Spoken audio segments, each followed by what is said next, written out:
We'll start this session with a scientist who dedicates his research to air quality and animal-environmental interaction.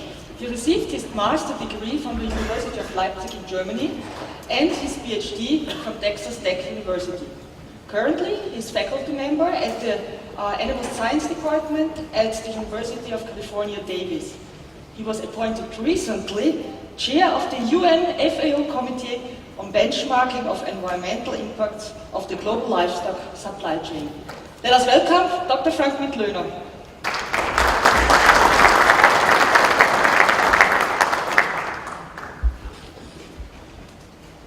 Thank you, Eva. Good morning, everybody. It's a distinct pleasure to be back in Texas. I've spent 5 quality years here and went then from Lubbock, Texas to Davis, California.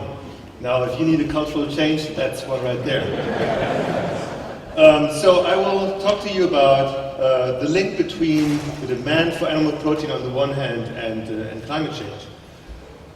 So, for those of you who might think, is this really something we should pay attention to? This slide here was taken in Sweden at a fast food chain. It shows 3 burgers, a tofu burger, a turkey burger, and a beef burger, and 3 blue bubbles associated with these burgers. And these blue bubbles are not the price tags, but they are the carbon footprints. And so customers in Sweden and other places throughout Europe do actually pay attention to what the food choices, what the environmental footprint of the food choices is that they make. And increasingly, this is also a trend that's happening here in the United States. This is a Toyota advertisement comparing the environmental footprint of a sheep versus a Prius, with a scale underneath each saying that the Prius has a lower environmental footprint and is greener, therefore, than a sheep. So, as you can see, large car companies and so on have discovered this issue as being an issue that they are paying attention to and that they're using for their advertisement. So you might ask yourself, well, how did they come up with these conclusions? And I hope I can elucidate some of those questions. So, as was said earlier, I'm at the University of California in Davis, and California is the leading agricultural state in the United States, and there are intense societal pressures on our agricultural commodities. Here you see one of my favorite slides in the world. It shows a fence line, and on the left side of the fence are 1,000 California cows. On the right side of the fence, 1,000 unhappy California residents. These people had chosen that location. They had chosen to locate there, but guess what? One of the first actions was that they took after they moved there. One of their first action was to sue this dairy producer, ensuring that this person would move. And this is something that's happening throughout the state increasingly often. Happens basically at any given time that I'm subpoenaed to be an expert in a lawsuit where somebody sues a farmer over air pollutants, over nuisances, over greenhouse gases, over all different kinds of issues. It's a different world. This slide here shows also what I'm dealing with. This is a satellite image of California. You see the Sierra Nevada on the one side, the coastal mountain range on the other side of the Great Central Valley. This is the most fertile soil in the United States.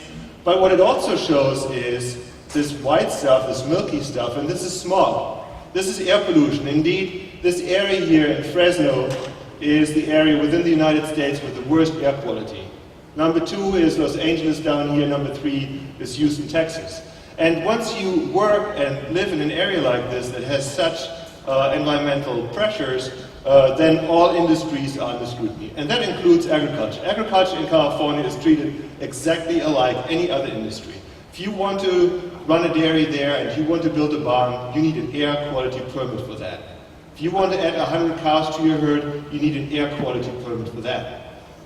And so on. You are treated exactly alike any factory, if you are a dairyman or if you have a poultry operation or something else. And this is a trend that I believe will continue to grow. So, as an air quality specialist, I look at what contributes to these kind of environmental issues like smog. And traditionally you would look into those sources of emissions that are in an airshed like the San Joaquin Valley, where we produce 20% of the US dairy products in this area here, about 2 million cows or so in this area. Of course, we have a lot of traffic, vehicles, some factories and so on. But there are also some other sources of air pollution you traditionally don't think of. Just last week I was at this place here in northern China. People ask me, what's the weather over there? That's the weather over there. It doesn't really matter what the weather is, it's always like that. And it's just awful. The air quality in this place is just awful. And there are many contributing factors. Vehicle traffic is one. Then the burning of rice straw, rice residual, is another contributor to their poor air. The third one is that about 60% of the power produced in China is from coal, and their coal is particularly polluting. And it all comes together, and also, increasingly, there's a very large livestock sector, and the Chinese have not grown into this role of producing a large number of livestock in concentrated fashion. And so oftentimes they have issue with manure management and others, and that was the reason why I was there. The next slide shows how what they do over there directly affects what we are impacted with here. This slide here shows on the one side, it shows over here China, it shows over here the United States, North America in general, Mexico. Down here is Australia, and this is of course the Pacific, the largest ocean in the world. If we now animate this, then you will see that pollution moves from here to here within a 4-day period. So what's produced over here with respect to pollution affects us here in the United States within a 4-day period of time. So we should not just say, well, whatever happens over there, because it will affect us sooner or later. And this is an important issue to understand. Pollution is not something that's just of regional importance, but it is of national, of international importance. Next slide, please. Oops, one back. One back.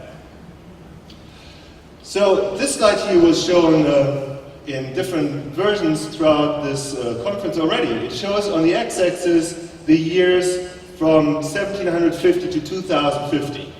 And you all are aware of this growing number of people that populate our planet. But I want to give you a different perspective.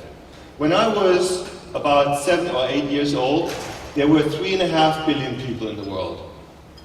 Now I'm 44 years old, and we have 7 billion people in the world. And once I'm an old man, we will have 9.5 billion people in the world. Throughout my lifetime, human population on this planet will have tripled. Tripled. And to me, this is a very important statistic to remember. And if you look very closely at this slide, you will see where this growth occurs. It doesn't occur in the industrialized world as much as it does in the developing and emerging world. That's where this dramatic growth of people occurs. As we heard previously, it's not just a question and function of people, kind of, development of people, but it is also a question of how much money do they have to spend. Consumption of animal protein is growing, whether it's eggs or meat or milk, it's growing worldwide. We see this trend, it's a very clear trend. This is largely driven by incomes. This slide shows per capita on the x-axis, and on the y-axis it shows meat consumption in kilogram per year. So you can see the more people make, the more meat and animal protein they consume, with the US being here on top. Other industrialized countries following suit, and these are developing countries down here. So the fewer disposable income people have, the smaller is their meat consumption or animal protein consumption in general. And the more they make, the higher is the animal protein consumption. That is true up to a certain level, and then it tapers off. In fact, then it declines. People with very large incomes seem to consume smaller amounts of animal protein. But that's just a trend that we have seen pretty recently. Meat production is growing, particularly in East and Southeast Asia. The most prominent, the most desirable fast food chain in China today is Kentucky Fried Chicken. Every other day they open a new store in China. Every other day they open a new store in China. They are just absolutely into fast food like Kentucky Fried Chickens, McDonald's, and so on. Yet they don't necessarily produce the commodities that go into those chains. Milk production is growing, again, particularly in China and in South Asia, as you can see here.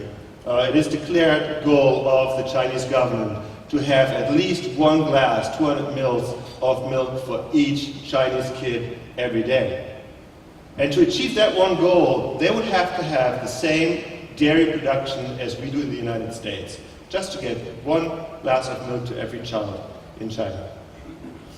This slide here shows a slide from the FAO, the United Nations FAO, global distribution of livestock. You often think of parts of the United States as being dense with respect to livestock, but it's really nothing compared to what's happening here in India and in China, where the herds are way bigger than they are anywhere else in the world. This slide is one of the most important ones, I believe. It shows in color the only areas in the world where we have arable land. These are, in color, the only places where we can grow plants or animals for human consumption. Whether we have 3 billion people in the world, or 7 billion, or 9 billion, or 12 billion, this landmass cannot be increased. And what that means, and what it should mean to everybody, I know it means that to everybody in this room, but to everybody out there in the nation and throughout the world, what that means is we need to grow more with less. We just heard this from Dr. Clay. And he might have had some messages to you that you didn't expect to hear from an environmentalist. Growing more with less, becoming more intensive in what we do, more efficient in what we do, is something that we didn't hear 10 years ago for sure from an environmentalist or from the United Nations FAO as much as we hear that today. That message has not arrived at the consumer household. The consumers in this country, the consumers in the industrialized world have not understood that message, that we have to produce more with less. Not less with what we have, but more with less input. That's an absolute key message. Today we lose 25,000 kids every day from hunger. Globally, 25,000 kids die every day from hunger. We have 1 billion people who are hungry every day today. They live off less than $1 a day. Another billion people who live off less than $2 a day.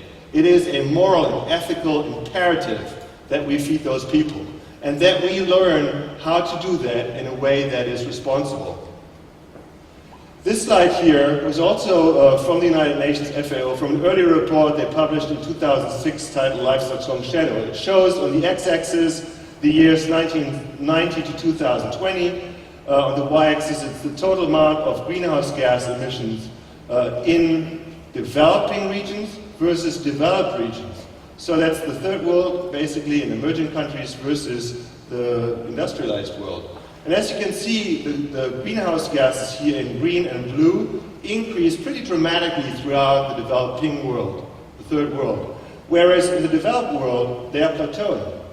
Even though we are increasing production in the developed world pretty dramatically, we are not increasing emissions, but we are plateauing those. So we see some trends that are pretty alarming in parts of the world, whereas in other parts of the world we see a trend that is more sustainable. Why is that? Well, one of the main reasons is that there's a direct correlation between productivity and environmental footprint. This slide here shows the relationship of total greenhouse gas emissions, so that's methane and nitrous oxide, those are the main greenhouse gases, expressed in kilogram of CO2 equivalents per fat and protein corrected milk on the y-axis. On the x-axis, it's the total amount of milk output per cow. What you see here is that the less a cow produces with respect to milk, the higher is her carbon footprint. The more a cow produces, the lower is her carbon footprint. Why? Because of dilution of maintenance. The more a cow produces, the smaller is her environmental footprint per unit of fat and protein corrected milk. The same is true for beef, the same is true for any other livestock commodity. Productivity of livestock is inversely related to environmental footprint. And again, ladies and gentlemen, that message has never reached the public. The public thinks the opposite is true. They think the more intensive you are, the greater is your footprint, your environmental footprint. I will give you another example. The average cow in California produces approximately 20,000 pounds of milk per year. Approximately. The average cow in Mexico produces approximately 4,000 pounds of milk per year. And that means that approximately 5 cows in Mexico are needed to produce the same amount as 1 cow in California.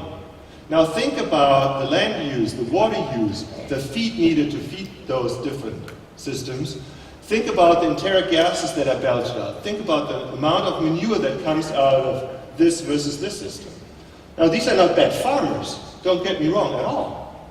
They do the best they can under their conditions currently. But it could change. It could change dramatically if some of the lessons that we've learned would be adopted. If I were to increase this graph to show also the Indian situation, you would see a little herd of 20 cows in India producing the same amount as 1 California cow. 20 cows, the same as 1 cow. 1,000 pounds only. That is just dramatic, and that's a result of cows not being fed an optimal diet, but them just basically roaming around between city buildings and eating whatever they find. Not having veterinary care, not having advanced genetics and so forth. That has a huge environmental footprint. This slide here was taken from a dairy assessment that the United Nations FAO took of different regions in the world. So you see on the x-axis the different regions, on the y-axis the total amount of greenhouse gas emissions per unit of fat and protein corrected milk. And if you look at any area around the world and you compare them, you will find that North America has the lowest carbon footprint from any place around the world. Again, this is North America, this is not the US. If you separate Mexico out from Canada and the United States, and if you were to have just the United States, you would have a column approximately half that of North America. Now, why is that so important? That is so important because it really shows us that we have, not intentionally, but we have found ways to become very efficient, and that efficiency directly correlates to environmental footprints. This slide here comes also from the FAO, from a presentation Henning Steinfeld gave, one of the authors of one of the FAO reports. It shows ruminant meat, dairy, and non-ruminant meat with respect to their carbon footprints. And you see here different regions in the world, the US in blue, the EU in red, and so on, Brazil in green. And what you find is, if you look at different commodities, those areas that are most efficient and that are not very much digging into natural resources, for example, natural forests, have a low carbon footprint. This slide here is always very controversial because obviously it shows some trends that we really try to reverse, and like the clear cutting of forests, which is in the process of being reversed, but this still reflects clear cutting of rainforests from earlier years. So today the FAO, the United Nations FAO, would say this. They would say that if you want to reduce environmental footprint from any production system in the world, then you need to do several things. You need to improve fertility, you need to improve health of those herds, you need to improve genetics, and you have to feed more energy-dense diets. And once you use those 4 tools, you will decrease the total number of animals needed to produce a given amount of product. Not surprising to people in the room, but it is surprising to many people outside in the real world. I will give you a couple of dairy trends. You heard one of them before today. Today there are 9 million dairy cows in the US. 1950 there were 16 million. Even though the cow numbers have decreased so dramatically, we produce 60% more milk today as we did back then. Okay, so the herd has shrunk almost in half, or by half, but milk has increased by 60% during that period of time.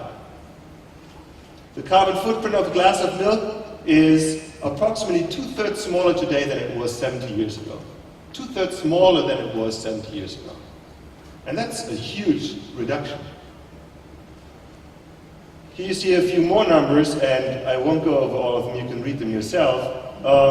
These are trends that we can be happy about and proud of, but again, I can assure you that while many people in the room know about those trends, people out there in the real world don't. And people making public policy don't. And people in some countries that take technologies away from producers, for example, in many parts of the European Union, are pretty much oblivious to those trends. But these trends are real, they are quantifiable. Management of livestock with particular emphasis on reproductive performance and production efficiencies is what we need to focus on. We are not doing a great job in all areas, and I will give you one example where we are not doing well in. Over the last 10 years, total lactation in a cow's and a dairy cow's lifespan has decreased in the United States from 31 months to 25 months. That means we can't really get cows pregnant very easily, and therefore total months in lactation have been reduced from 31 to 25 months of lactation. That means that the time that a cow is not milking during her 54-month lifespan is about almost 30 months. Almost 30 months that a cow is not lactating during her lifespan. That means during that time she eats and excretes but doesn't produce. And that trend is continuing. And that trend is alarming. And that is an example of where an area of reproductive performance directly affects environmental footprint. Because what this leads to is that we have an approximately 30% culling rate on our dairies. That means we have to have very large replacement herds, and those replacement herds eat and excrete and pollute, they don't produce. And that's not a good trend. So this reduced reproductive performance increases culling and therefore increases environmental footprint. This is one example where we're not going the right way. There are many examples where we do, this is one where we don't. I give you an example from China because that's where I started out. China has a 5-year plan. This 5-year plan that comes from the central government is to make farms larger and more efficient. The majority of their farms are very small scale, are quite inefficient. So their plan, their 5-year plan, is to make them larger and more efficient. Half of the world's pig crop lives in China. Today there are 1 billion pigs produced in China per year. 1 billion pigs. So they have approximately 50 million sows, and each sow produces 20 pigs. So that's a crop of 1 billion pigs. The pre-weaning mortality in China currently is 400 million pigs. So 400 million of the 1 billion never make it to market. 400 million of the 1 billion pigs produced in China never make it to market. Their losses, pre-weaning mortality losses, are larger than the entire pig crop in the United States. Now think about what kind of impact that has on the environment. Those animals are fed, those animals receive all the inputs, but they die. That's it. If you only feed one pig, if you only increase the livability of 1 pig per sow per year, that would mean that we save 1 million tons of feed. That's just 1 pig that you increase the livability with. In my opinion, what is absolutely asked for is what I call sustainable intensification. Not just intensification, not just making farms larger or more efficient, but also take into consideration all those other societal areas that are very, very important, that consumers are asking for. And those include things like animal welfare. People are interested in animal welfare. When they ask how much space does an animal need, you can't just say, well, we know how to produce them, we are efficient, we know how to make $1 and so leave us alone with that. You have to address their concerns. At the same time, you have to be very careful around areas of food safety, keeping food safe. Our food is very safe, but any kind of outbreak just has devastating effects on entire industries. So, food safety, animal welfare, another area of great importance is worker health and safety and worker training. We need to have a workforce that's sustainable, that's well-trained, that wants to be in agriculture, that stays in agriculture. That's a huge sustainability area that is not considered closely enough. It's very, very important though.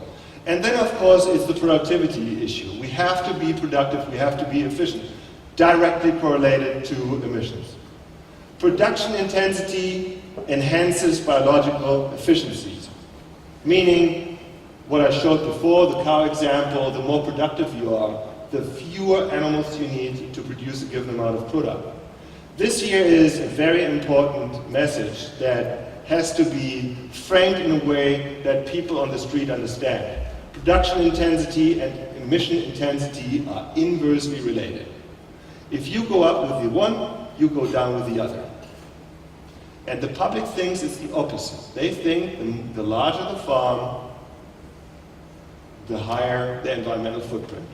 In reality, the more intensified you are, the more control you have over externalities, such as water pollution, such as air pollution, such as climate change impacts, and so on, because you now have the ability to control nutrient flows. If animals are just roaming around freely, you have no control over where nutrients go. They go, where the water takes them. You have zero control. But if you put those nutrients into a containment facility, and let's say you use a digester or so, then you do have control. Then you can control how much energy you even extract from manure, what and when you apply those nutrients to the crops, at what rate, whether or not you can actually apply nutrients at agronomic rates, at the time that plants need it. If you're not intensified, then you don't have that control. It is very clear, though, that high production intensities are controversial. There is no doubt about that particularly in Europe, high production intensities are very controversial. In fact, so controversial that the leading parties in the European Union, political parties that is, have opted to vote all the different production efficiency tools out. Get rid of them. You cannot really use all the stuff that we have learned to appreciate in this country over there. There are no growth promoters, there are no implants, there are no beta agonists, there's none of that over there. And that definitely impacts the way that livestock is raised and also the environmental footprint they have. When I compare the different environmental footprints, I can tell you there are marked differences across production styles.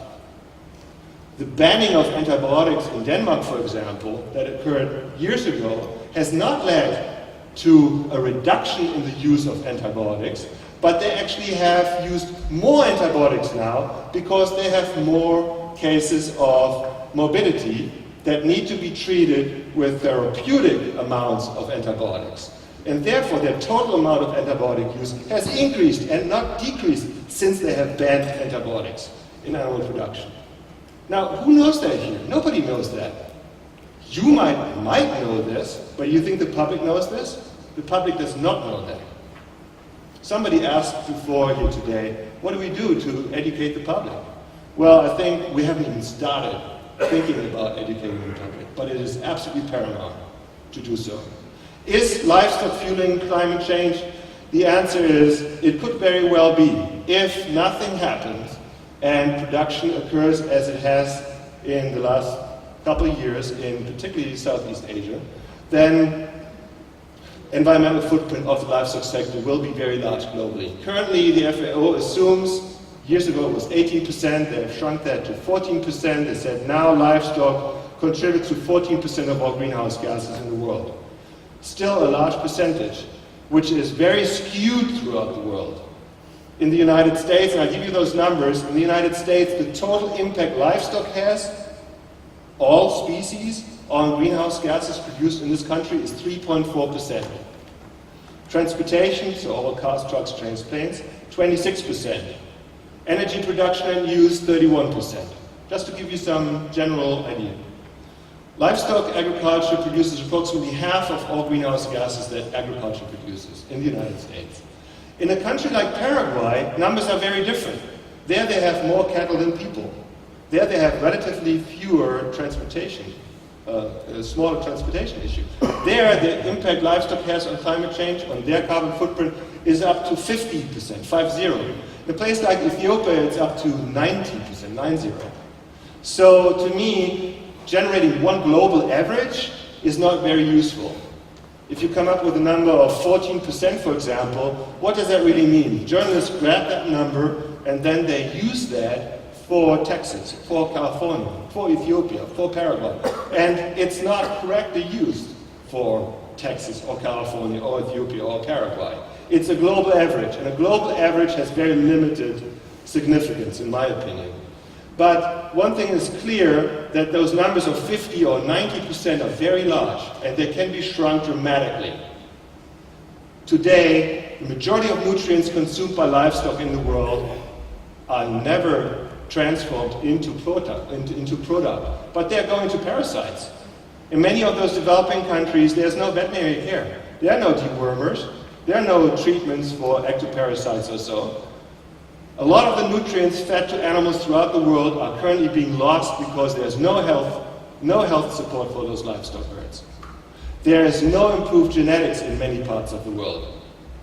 There is really no nutrition that's suitable for those animals. They just roam around and eat what they find. In many places of sub-Saharan Africa, a cow is the piggy bank of the family or the piggy bank of the tribe. Nobody would ever come and think of raising them as fast as possible and bring them to market. No. The animals are slaughtered once they're old enough to fall over anyhow. And that's not an efficient use of resources. In fact, in those cases, livestock production is very detrimental, because those animals might live 20 years or so, and once they are slaughtered, they are still just a bunch of bones with a little bit of hide around it.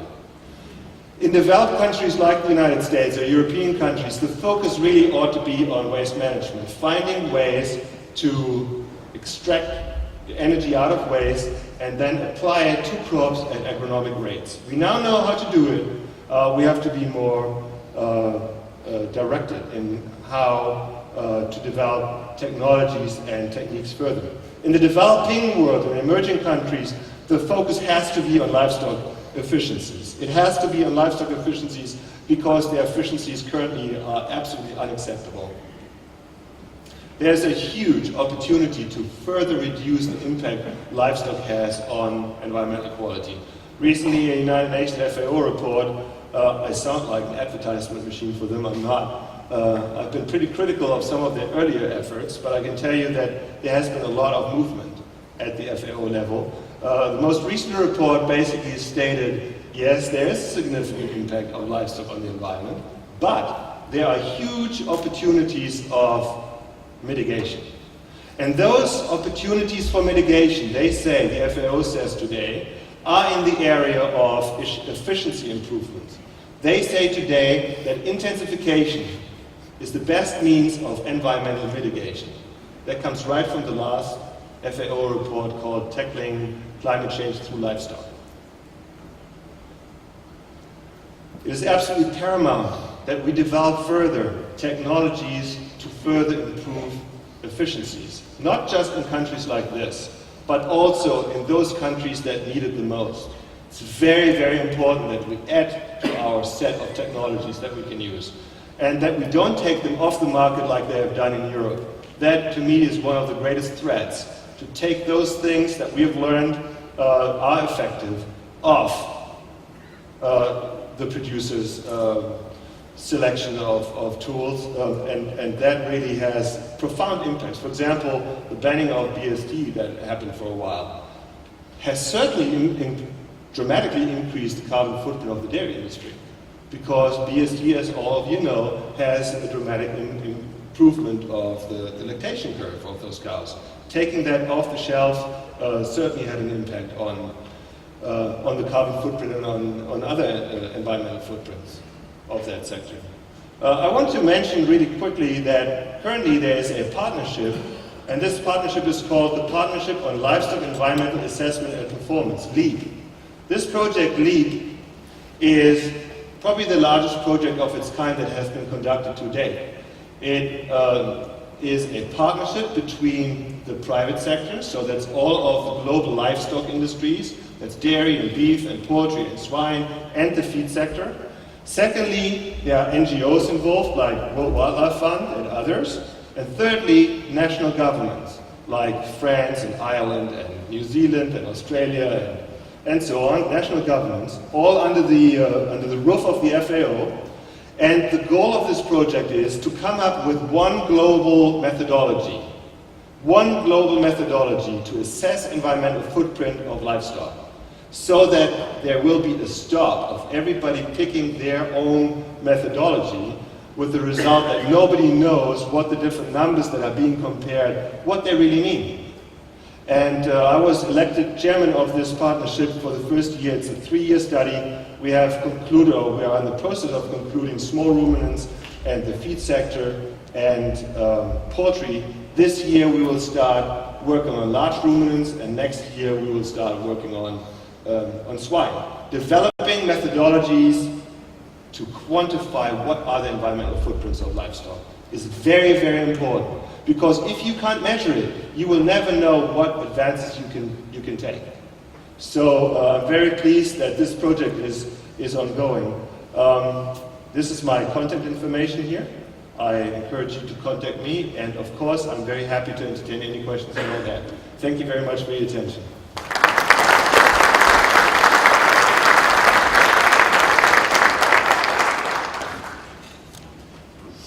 Thanks a lot, Frank.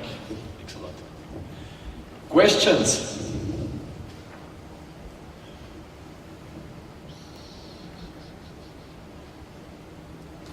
Well, one question that comes up, listening to the presentation is, how can we educate the public? I mean, as we know, 2% are working in agriculture, 98% are not related to agriculture, but those are the people actually who are voting, who are electing our politicians, who finally make laws that are directly influencing what we do, right?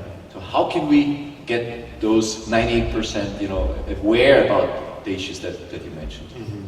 Well, I work a lot in this field. About a year ago, I was asked to be on stage with the executive director of Food Inc. Does anybody here watch Food Inc? Yeah. Food Inc is the #1 watched documentary in the United States. #1 watched documentary in the United States. It is on the effect livestock production has on sustainability.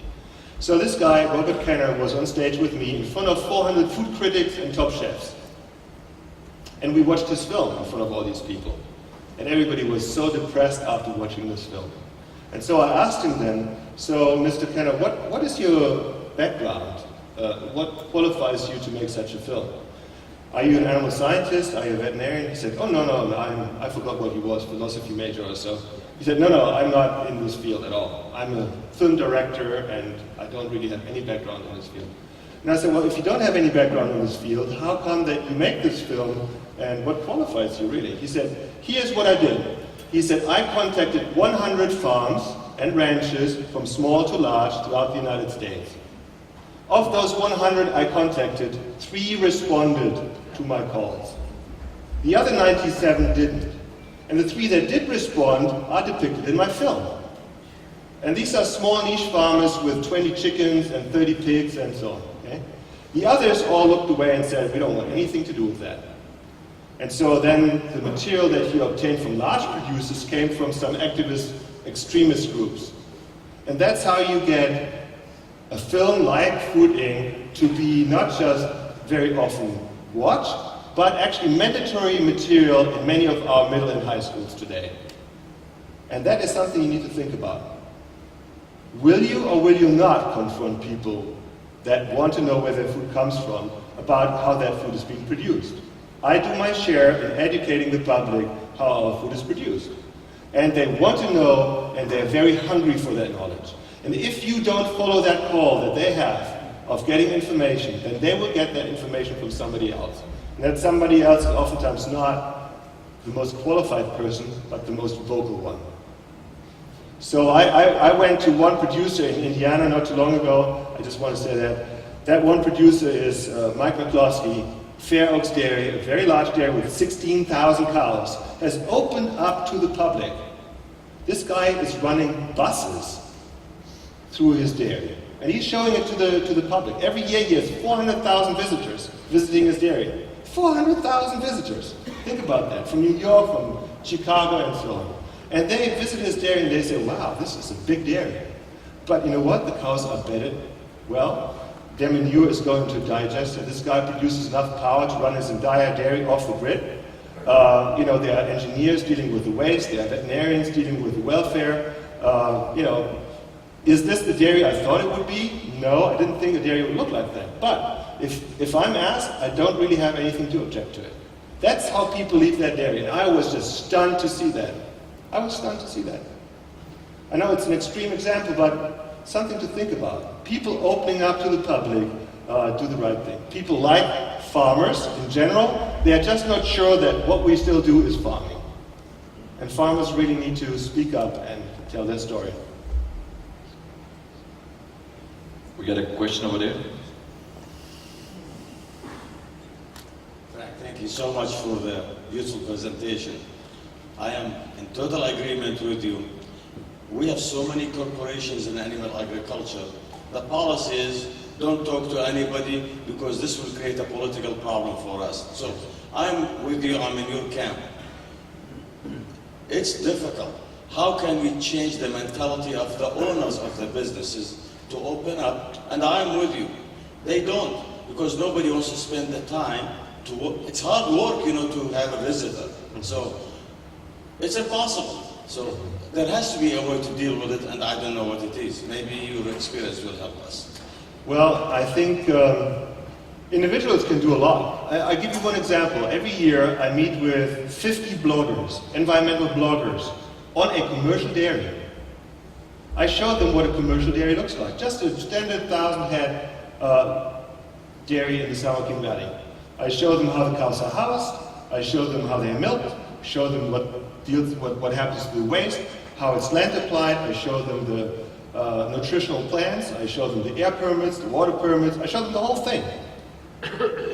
And again, these people leave the dairy saying, "This is not what I thought a dairy looks like." They think it's pastured cattle and so on because they had the California cow campaign and so on. It makes people believe that our cows are still overseeing the Pacific and have a field day there.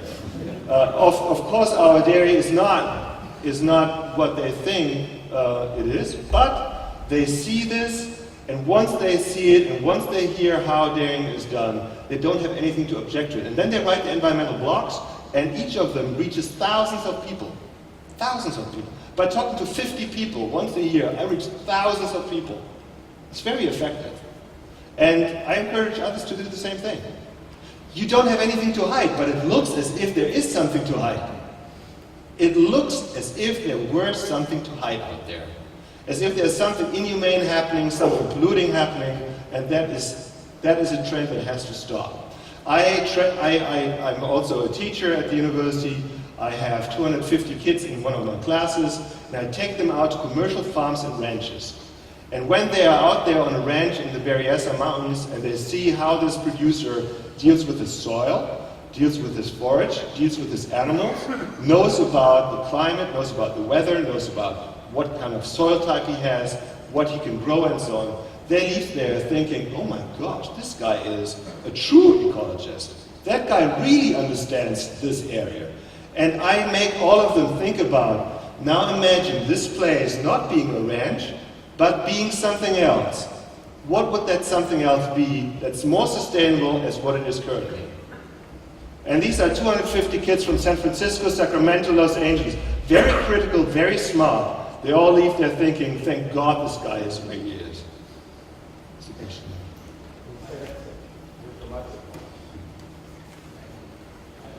One idea to use is, we did in Pennsylvania, started 2 years ago, the annual agricultural fair. We built a barn, we call it Today's Agriculture. And we put typical commercial production, we put dairy, we put even veal calf, we put layers, duck, beef, and as Dr.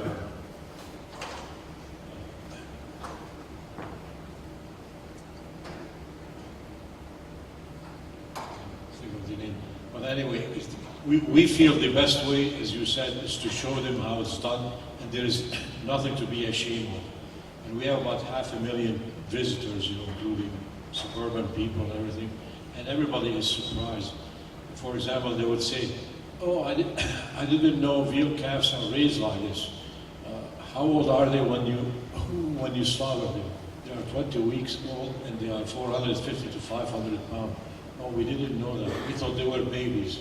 So the misinformation and misconception is huge and great, and I suggest to every state, anywhere you can be involved in an agricultural fair, to do something like this, to show real production cases. Yeah, I totally agree with you. The other day I went to a calf ranch in California. This calf ranch is housing 80,000 bull calves from dairies. 80,000 bull calves that eventually go into feedlots. And the manager of this thing said to me, you know what, Frank, I think that I take better care of my 80,000 calves than you do of your 2 Australian shepherds. And I said, well, how do you figure that? And he said, I change the water of my bull calves twice a day. I have a veterinarian check on every individual one every day. I have a mortality rate of 2%. And so he went on and on and on and on. You know, I have somebody formulating the diets and so on. And of course, I mean, considering the scale, it's just unbelievable how they have really designed these systems to minimize losses, maximize efficiencies, and also take care of societal needs, like how much space they have and whether they have social contact and so on. It is pretty remarkable, but it's one of the best kept secrets out there. The public has no clue how food is produced. They all think they do, but they don't. They don't have a clue where their food comes from.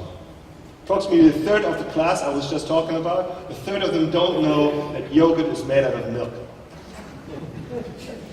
And that might sound funny to some of you, but it's really not. It's not funny, it's sad. It's really sad. People don't know where their food comes from, but they all have opinions as to how it should be raised. And that is a trend that has to change.